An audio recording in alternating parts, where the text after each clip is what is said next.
Tinokuchingamidzai zvakare imi vateri nemi vatariri pano paSly Media TV muchirongwa chedu chinonzi The Verdict is Yours. Zita rangu ndinoitwa Pelagia Wekwamupurwa.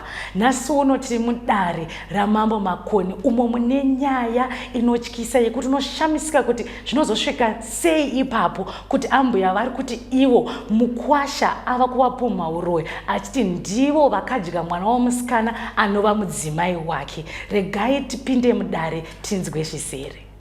Ndiwe Peter Matope, ndiwe tunamirenye ari pamberi penyu. Nyaya ndeyekundipumha uroyi uye kuti ndakadya pfuma yemwana wemukadzi wako. Uyana nambuya wako, uyana nembuya dzako, chitupanimare Peter Matope.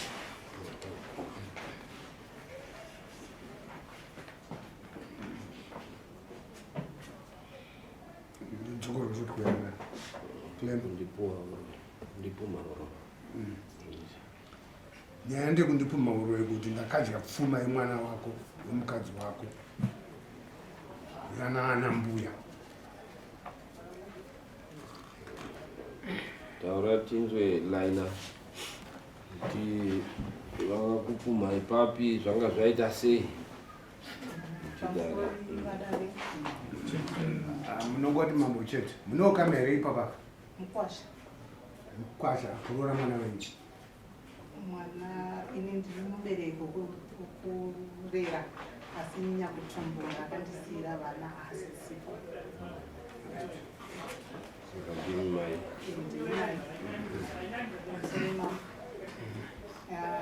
Mukwasha wangu Peter ndofunga paane 8 years dzakakwana akatanga kushayikirwa nemwana. Ashayikirwa nemwana takasimudza mwana kubva kuHarare tichiuya paMasvosva. Tauya paMasvosva tasvika pamusha. Pane nguva yekuti musha wese unopinda mumba vachifanana ngokuti tiudze kuti mwana akashaya sei. Mukwasha wangu Matope haana kuzvirereka. Akasimuka akamira pamusuo akati zvaita zvakanaka nekuti munhu auraya mwana wangu muroyi ndiye wandauya naye uyu. Achibva atora heti yake achibva arovera pasi patoro nemakore. Zvadaro saizvozvo takasimuka ndokuenda kwedu isusu kwaMapfuwa. Tadzokera kwaMapfuwa nemhuri ndinana baba vangu. Takazoona mangwana kuseni vaakutevera iye nemadzitete ake napamunini vake. Vadaro saizvozvo vakauya vachikumbira ruregerero. Saka ini ndakanga ndine vazukuru vangu vekwabhuri nevekwamutumwi nevekwaChingwari. Saka vadaro vakati aiwa isusu tauya tikuzoti Peter mwana wedu akanganisa. Saka tauya kuzoti tizotaurirana. Vazukuru vangu vakati isusu takutaurira mbuya vedu zvavanoda. Takuda mbudzi nemari shomaneni. Takafungidzira kuti Mukwasha achateera nembudzi kana kuti achazoripa kusvika nhasi. Nhasi uno ndabva ndarwarwa nemwana ane 4 weeks arwara. Ndakatora mwana wangu ndikaendesa kuchipatara. Mukadzi wake arwara nemusoro. Iye akanga ari kubhindura. Taakufambira kuenda akapiwa mbedha mwana uyu kwaFenzi Clinic. Mbazvanzi kwaFenzi Clinic hakuna nzvimbo. Ndomhanzi ngaaende paCBH Hospital muna Samura Mashiro kona na7th Street. Mukwasha akazoti auya akandifonera. Ipapo ndakanga futi ndiri pamari mwana wanzvadzi yangu akanga ashaya. Mukwasha akafona achituka achiti zvoni kwemi maendesa mukadzi wangu kuhospital sei useless hospital. Ndikati ini ndanda kungoteera zvemadoctors zvavanotaura kuti endei kwakati nokuti hospital yakazara. Akati manesa maendesa nemadoctors amaendesa haana kundibata zvakanaka. Ndikati sorry Mukwasha zvamauya imi moita sei mochitsvaga pekuti moita sei moendese mwana wenyu. Saka Mukwasha uyu asikutanga akambondirasira futi mwana kumusana. Mwana wake arwara tasangana pamashops akabva ndipa mwana arwara akaita chipo che2 months kana siri mistake kana 3 months asina kuteera mwana tikarera mwana. Ndikangoti semunhu anongondigara akandipumha rekedza ndichengete mwana. Musi uno musi wa7 tasvika pahospital ndomusi wandasvika achitaura kuti izvoni imimi takasvika takapinda muhospital taipinda na10 kusvika na11 saka akabva ati Mukwasha kwakapinda inini natete vangu nemuroora mukadzi wemwana wangu ndobva ati kuna tete vangu sei muri kupa sadza mugwere uyu ndokumva ivo tete vakati zvikanzi siyai zvamuri kuita izvozvo musape sadza chi mukadzi wangu nokuti ini handite zvezvigure-gure handite zveun'anga-n'anga saka mudzane musadzoke muno. Ipapo Mukwasha wangu akanga aya nemumwe mupostori waakanga anaye. Postori iye isaipinda. Mukwasha wakatombonditi out. Ndato regedze ndi out zvangu. Ndabuda vanogara pana baba kana vachingwara vanda vataura ndo zvaita Mukwasha. Zvadaro saizvozvo ndakangoti ndoregedza kuenda kuhospital iyi. Ndobva ndafonera hanzvadzi yangu ndikati ndozviri kuita Mukwasha. Mukwasha ndikuma kutichi kekare uroyi. Zvikandi hanzvadzi yangu iwewe mwana uyu wakamurera kuti Mukwasha yazomuona mukadzi wake akamuona iwe chitomuchengeta akatomuchiva mukadzi wako iye akaita sei akanaka kudhara saka nhasi angazokuti waroya pakuita sei. Ndobva zvandirwadza. Padaro saizvozvo vauyazve mwana ashaya akazoshaya musi wa13 tapedza nyayo ashaya musi wa13 Mukwasha wangu akauya nebhazi renyaradzo nemutumbi akasvika ini manje ndaizwa mwoyo kuda kufenda ndaichema vandabudiswa panze ndobva vasvika nemutumbi vawasvikopinda mumba mutumbi aunobvopedza akazosha iye mukadzi akazoshaya musi wa13 mwedzi uno ndobva vapinza mumba ndiri panze.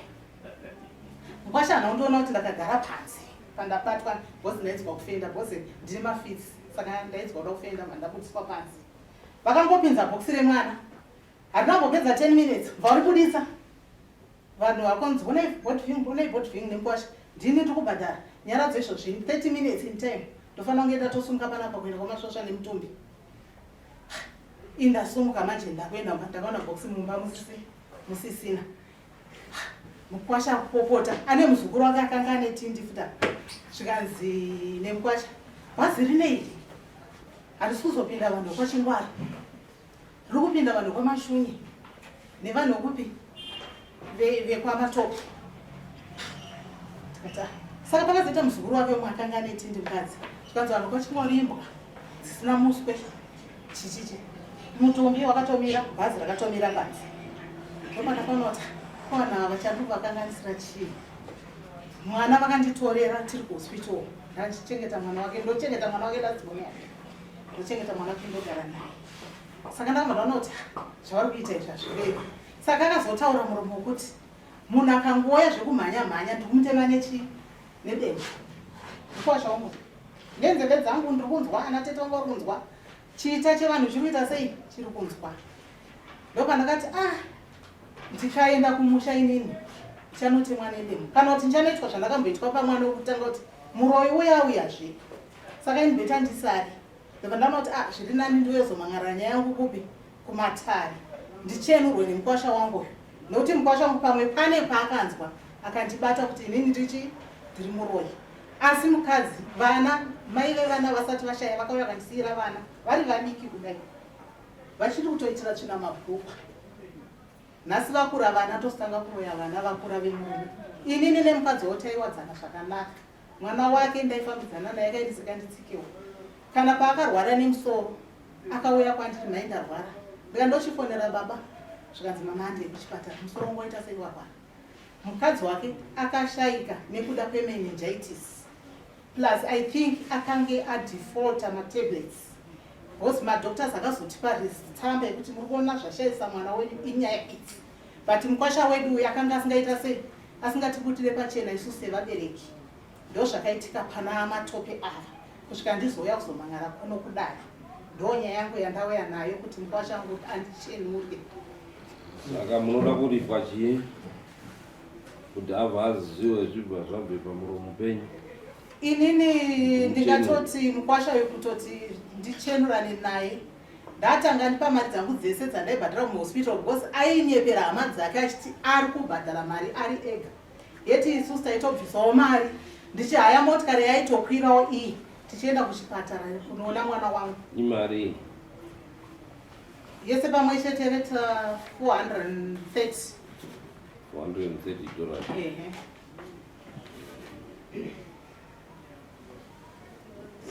Ndo zvamunoda kubhadharwa nditi. Ehe. Zvakare nekundipuma uroi. Mwana wake akazoya naye mari mwezuro. Saka munoda kubhadharwa chii kuti abva apindure zvizere. Iyo 430 inobva yakabva zvese kana kuti chii? Aiwa handizoziva kuti dare rinoti kudiyo. Imimi zvamunoda nekuti imimi ndimi dare sandino rakarwadzirwa. Arwadzirwa ndimi. Inda ndinoda kuti andilipe mombe nembudzi yangu yakatanga kundipuma uroi. Okay. Nasuna auya mari mwezuro yakauya akundisira mwana. Akukumbira futi muroi ndichengetere mwana. Izvozvi ndine mwana wakasiya kumba. Saka muri vanhu vanodana naka right, izvo zviri kutaurwa hanzi I think wazvinzwa mastages kuwatuka panhamo yekutanga, panhamo kuurwere nepanhamo yekupedzisira uchiwatuka. Saka hanzi nahambuya wangu kuti zvinge zvichipera izvi dandiri nemukwasha ndaingoti zviro izvi zvidukuduku izvi. Hanzi wondiviri pane 430 nemombe imwe chete nembudzi imwe chete kuti ndi mwoyo wangu usununguke tochitanga kufamba rwendo rumwe chete tiri pamwe chete. Saka unoti chii mukwambo?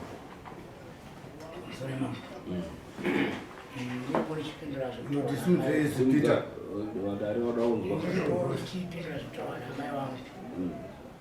zvizhinji zvacho vandinyepera zvikuru sei pakuti ini ndakavati muroi. Ina handina kuburitsa shoko rekuti wakati chiiwe ini ndakasvika ndifunga wari kuti tete vavo ina handivazive zvavo vachipa mudzimai wangu chikafu. Mapiro awaimuita haana kundifadza kuti mudzimai wangu ainge ana maronda pauro.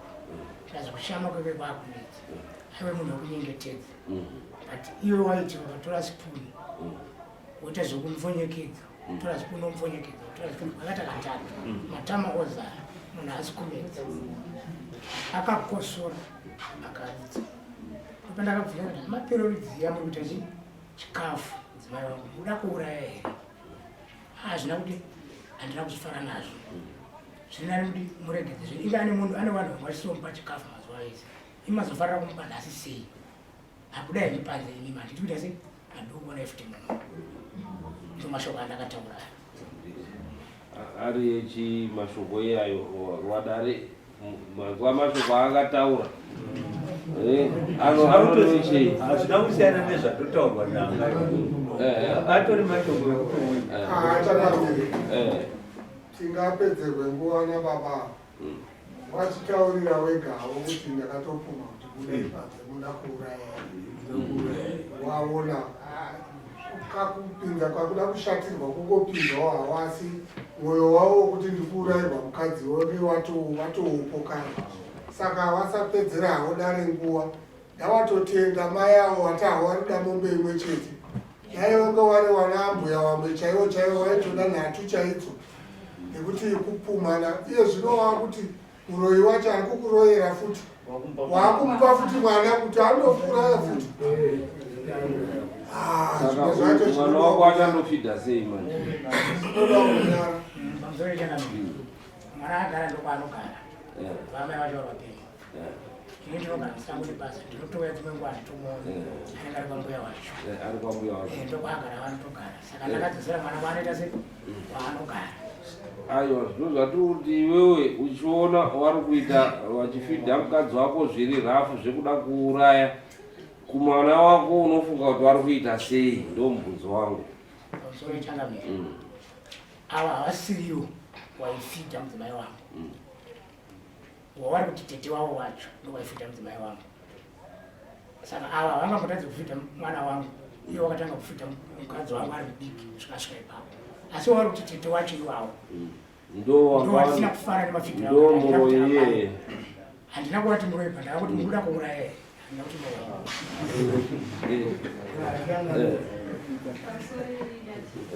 ndine mubvunzo wokune mukwasha wandoda mubvunzo kuti akaroore ngemosho Okay, ngatimbotange tapedza imwe chete nekuti irora haipo padariro apo. Tikada kupinda dzakawanda hatibudi neimwe chete. Nekuti apa hapana pataurwa zverora. Handiti imi mazviona kupi zverora? Ndendoda kuzomubvunza mumwe mubvunzo after apindura pane zvinoda kuzotaura. Aiwa, ndoda kuti imimi zverora mazviona kupi kuti muzvipinze? Kuti ndizvipinze maitiro ake ari kuita nematauro akuratidza kuti kuna amai vakachengeta mwana uyu haana respect kwaari pabari. Dai achinatsoziva kuti ndeamai akanyatsorora ari mukwasha akapinda mumusha anokwanisa kuzvityora pana amai. Aiwa, asi rora iri mai vanoridya here? Vanodya nekachinzi maredzi vanoti vanenge vakarira. Saka watirora kaiwe wakuenda futi kumaredzi uri kuona nyaya dzavo dziri kuwana? Panozotaura nemaredzi. Maredzwa haanzi panobviswa rora, agara ari maredzwa maredzwa. Ndo zvatirikuona tirikuda kuti tione kuti uri kuona nyaya dzavo dzauri kupinza. Wapinza rora, wakupinza maredzwa, uchapinza futi imwe tikaramba tiinewo. Ngatitaurei nyaya tiinayo yekudii. Okay, right.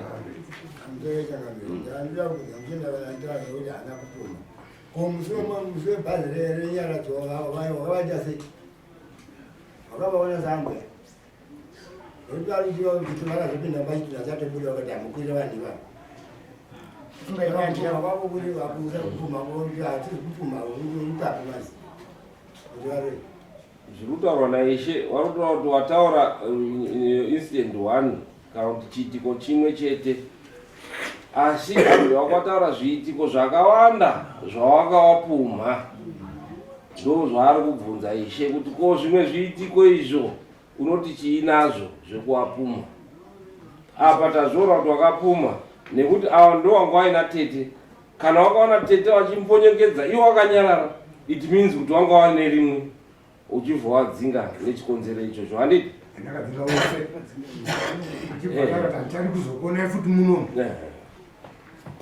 It means wakanga waine rimwe chete. Handiti zisati zvoere muchini?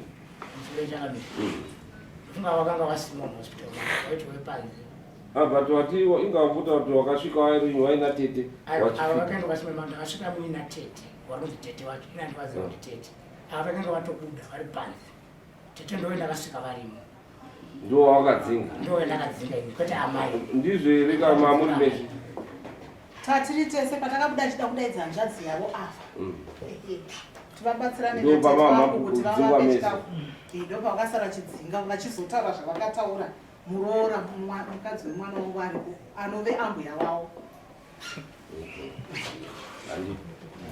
Ko chimwe chiitiko zvekutaurwa zvebhazi ndofunga ina handina kutaura ndichiti vanhu musaite zvamuri kuita.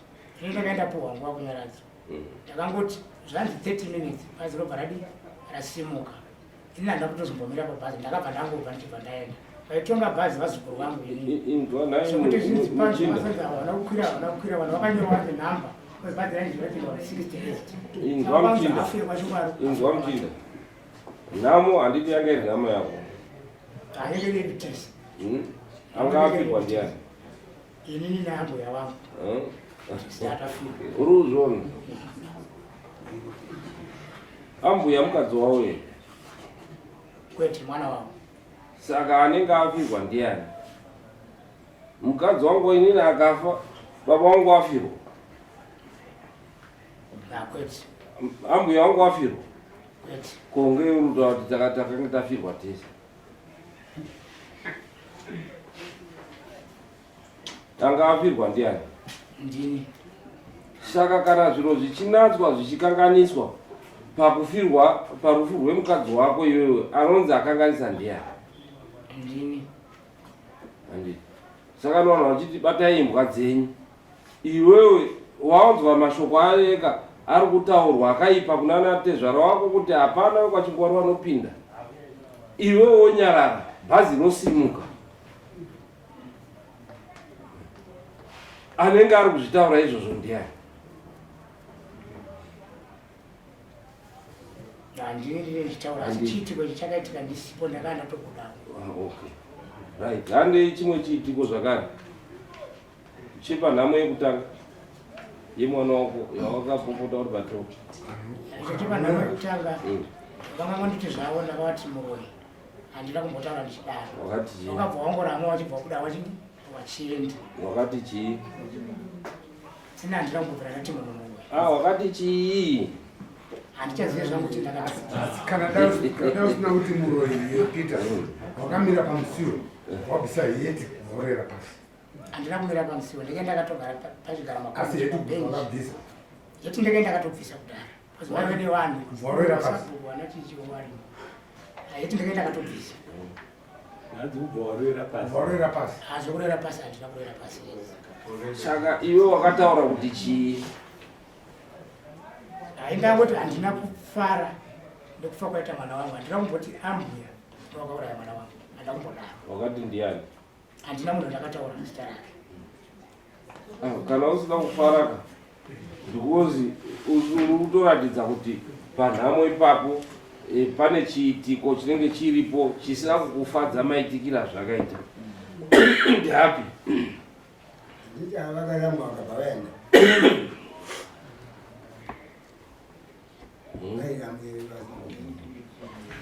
Haina handina zvandakataura zvakaipa ipapo. Asi Peter, unoona ambuya wako vane mwoyo wakanaka. Toda kuti tichenesane nemukwasha wangu. Nanhasi mwana wako ari kugara kumba kwavo. Ndiwo wakatomuendesa. Asi zvavakuita zvimunomukuramba zvinhu zvisina basa. Da uri umwe munhu anoda kuchenesa. Uri kutaurawo zvakanaka. Kana uri kuramba manje mukutoedzera. Zvaufunga kuti muda kubatana muchatobatana. Makutoedzera kuti uri kuramba zvinhu zvaunoziva. Kunyepa. Handisi kunyepa Changamire. Okay. Asi kuti ndinoita sendiri kunyepa but ndechitaurawo semaziviro angu. Zvavari kuita zvakanaka. Waita zvakanaka kuti tichenesane. Nekuti inini naambuya wangu handina dambudziko navo. Iwe pano pamamboka ndo panhu panotaurwa kuti kana muroyi ari muroyi unotaura kuti muroyi.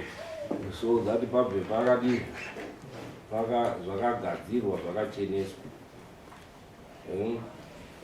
Unoti ambuya wako muroyi here? Musore Changamire. Ambuya wangu hasi muroyi. Asi zviito zvavo ndezveuroyi. Hakwete. Kundo nyaya yekutaurwa inyaya yakaitika panhamo pane paine vanhu vakasiyana-siyana. Rukama inosi rukama. Pane here auya akamira sembowo kune mapatisi ari mairi kuti zvataurwa zvazvira kuona wese uya kuti aivhiyiwa ichitenda kuti mari pane mbowo here dzauya dzauda kutosangana nyaya. Wasimudza. Taurai tinzo. Tangai. Ini ndinitete vacho ndikutaurwa kuti ndaipa chikafu ndichimbunikidza. Chokwadi mashoko angarande zvake mupamberi, mashoko akataura. Ini ndirimo, muroora, varoora vairi varimo. Nesi akanga akamira akati handidi kukuonai pano. Handite zvehunganga-nganga ini, handite zvezvibhure-bhure ini. Mukadzi kuti pano ndichakuitai chimwe chinhu. Mukadzi wangu uyu kana akanzi nhasi afa ndochema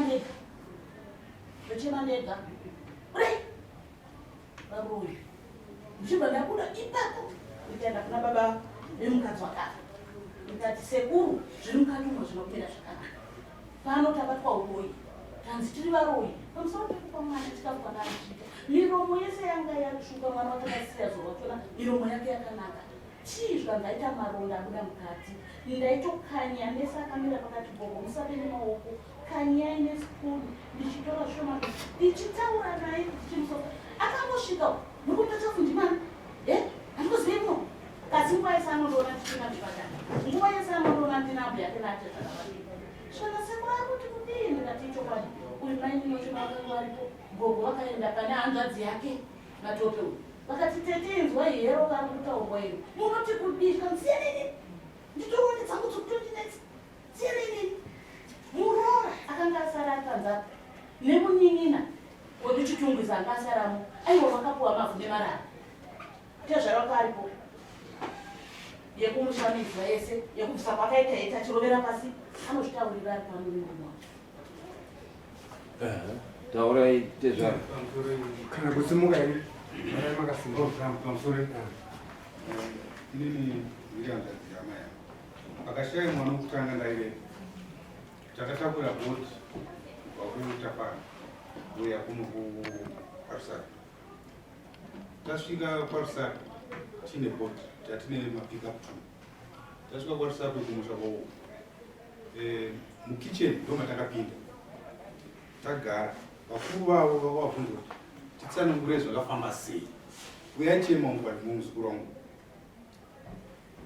achiti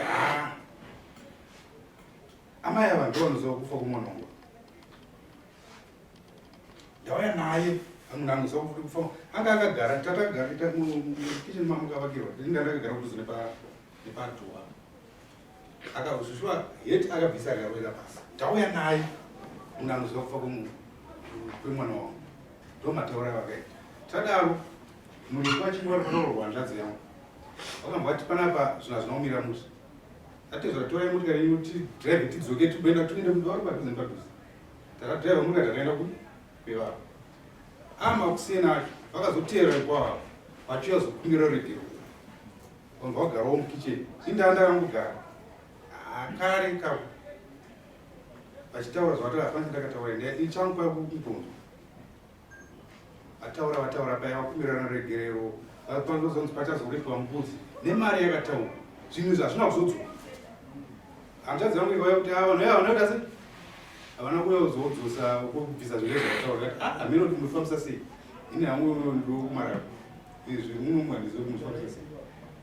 Tangogara paya akazoita urovha hwake haana kukwanisa tikazoziva kuti nesituation yemunyika zvinhu zvinomira kuti pamwe akazowana achaita sei achabvisa mbudzi haisi $35 $40 unotenga mbudzi munota sei hazvina kunge zvakapinda sereseri asi manje pazoitika wezvi ndandisi vakazongofonera vachibva vari mumotikari kuhospital vachienda kutapara vachitonesana motikari mumwe yatiwo noizi ndikati hazviita kuti mupopotedza nzvibva munoona murwede masvika kumba munoita sei munyatsogara pasi motaura. Ini ndopa ndokwanisa kuti zvakaitika kuhospital ndasi zvakaitika kumusha ndopandokwanisa kuita pamusoro wangu inini ndakaponwa nemwana achiti mukadzi wakwashaika tichitanga kusvika akatidaidza akationa baba pane nyaya iri kuno yakaitika kuhospital. Kubva taenda zvanzi pana amai vanga vari kuhospital vaipa mukadzi wangu chikafu. Iye mumwoyo make haana kuziva kuti nditete vanhu vambuya vanhu. Akati ndine kutaura kwandaita sei kwandaita asi ndiri kushaya kuziva kuti ndotaura sei namai vangu nyaya iyi sezotipa nhamo. Tikabva tati nyaya dzidzi ndichazotaura kuti tiri kupi takumusha. Taenda kumusha izvezvi takabva tagara semhuri taida kuti tione kutaura namamavo kuti tione kuti tonyatsokutaura nasei kozi vanhu vakanga vari mubhazi nunga vanhu vanenge vavangosiyana siyana either hama yake ikangotaura zina nebasa ndiyanenge atoita sei ndiyanenge atokutaura vamwe vanenge vachimwa doro vachidii but nyaya iyo takatoidiscuss izvo zvikaenda mugroup tatodiscussa nyaya yekuti tikwanise kunotaura namama toni weifoward. Uri muningi wacho uri right tautoriwe iyi ndokutaura izvo zvatoita ndanzwa pachinzi wakanokumbira regerero seni kwacho hawaindokumbira regerero rwei kana wari kuramba kudhori zvawakaita izvi havana kuzviita rwedu rwewakotitsanangurire kuti nyaya yacho nakutosamafira pasimwe mwana makazoenda munokumbira regerero pamaramba kuti makaroza iti pasi regerero makaenda kunokumbira rwanga rwuri rwei ndozvorudzirwa waizonzi bhadhara mbudzi andizorechanganya ipapo handitozive because handisini ndakaendeko akandisipa ndachandotoziva ngatitipedzei neimwe nzira murume wetu ngatorwa matende kusora kare ari kutosora dare. Asi kuona kwangu uyu munin'ina wake uyu ndiye watakutoita iye auya nenyaya yake yakanaka yekuti wari kudawo kuti zvataura amai wavo wachenesa, but iye uyu anofanira kuti dare rimupe kamushambo kusora dare kwaari kuita. Okay, right. Saka Peter, dare rakubata nemhosva kuti pane umbo uzere kuti wakashora ukatuka ambuya wako nehama dzawo. Saka ambuya wako wati kuti ndicheneswe ukandipo 430 nemombe imwe chete nembudzi yawakanga wakagara wakandipromisa pekutanga ndinochenurwa. Unoti kudii? Sorry, gentlemen. Muzowari kutaura handirambi ndinozinzwa, asi semwana ndinokumbirawo damburirwawo shoma ndinoitawo. Unoda kudamburirwa pakaita sei? Kuti tisachanetseke nedare ndipo paunoda kudamburirwa. Ambuya waripo, semun'ina wako akangwara, anoziya matare. Pamusoro chanamira ndoda kudamburirwawo pa 430 ndodamburirwawo pamombe kuti zvinhu zvakatondiremerawo ndokwanisa kuchenesana neambuya wangu chikumbiro kubva kwavari. Hanzi ndakatadza. Mungati damburiro here kuti muripo udzike? Inini mukwasha wangu uyu handikwanisi kumudamburira. Kunyange vana vese vandari kuchengeta vana vake, handina kana mvura yekumwa yakadai yakandipa. Ndini ndinoona pane sipo, ndini ndinoona pane chikafu. Mubvunzei kuti pane kana grosa rakambondigira rekuti mwana azodya wake waakabereka. Ipapo handikwanisi. Iyo yabva kuna ambuya. Saka dare rinoti unofanira kubvisa 430 mombe imwe chete, mombe dare i350. Saka tikaplaza 430 na 350 inoita 780. Nembudzi imwe chete i$40. Toisa $40 pa tatichi pa 780 yobva yaita chi 820. Saka wobvisa 800. Tabvisa ka 20 apo $800 unoibvisa rini USA. Sorry, chanamira izvi ndakabatikana, handisina kana mari yakapera kutariswa mudzimai wangu nekuzoiganawo naye. Saka pamupindizokasika kuibvisa ndinganyepa ndinganyepa. Hanzi unobvisa rini? Hazvina kunzi makore mashanu here, matatu here, zvazvirini. Ndichagara pasi nevamwe vangu ndokwanisa kuve ndichi. Aiwa, chotoda dare rinoda kana uri kuda izvozvo tinokupa kana nguva yekuti wobuda wogara pasi nevamwe wako wodzoka wotitaura kuti unozvibvisa rini. Saa 900 munoibhadhara sei? Tiite vamwe varoda kubatsirwa. Takupai nguva yakareba.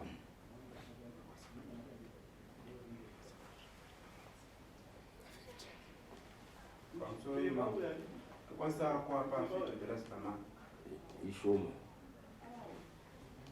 Imhosva kai. Otherwise dare rinongoti rakuuya kundokumba zvinhu rinotengesa roreza mari mangwani chai. Nokuti imhosva yakaparwa ambuya wenyu moziyawo kuti mune mwana ari kuchengeta.